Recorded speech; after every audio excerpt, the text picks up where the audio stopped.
Hello மக்களே, ஒரே மாதிரியாகவே chicken செஞ்சு சாப்பிட்டு உங்களுக்கு போர் அடிச்சிச்சு. அப்போ இந்த மாதிரி ட்ரை பண்ணுங்க. ஒரு கடாயில் எண்ணெய் ஊற்றி அதில் கருவேப்பிலை கொஞ்சோண்டு போட்டுருங்க. சரிங்களா? கருவேப்பிலை வெடிப்பு வந்ததுக்கப்புறம் கொஞ்சம் சின்ன வெங்காயம் எடுத்து வச்சுருக்கேன், அதையும் சேர்த்துக்கலாம். சின்ன வெங்காயத்தை நல்லா வதக்கிக்கோங்க. சின்ன வெங்காயம் மட்டும் வதக்கிக்கோங்க. இதுக்கு நான் மசாலா வந்து ரெடி பண்ணியிருக்கேன். அது என்னென்னு நான் இப்போ சொல்லிடுறேன்.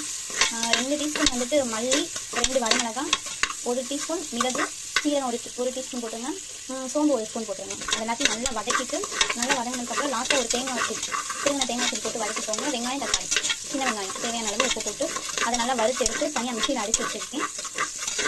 அதை இதோட சேர்த்துக்குவோம். பாருங்கள், வெங்காயம் நல்லா வதங்கிச்சு.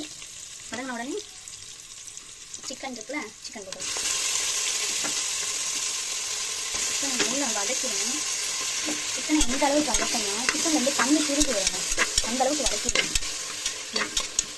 இப்போ தான் நல்லா தெரியுதா? சிக்கனில் இருந்து தண்ணி பிரிஞ்சு வரும்.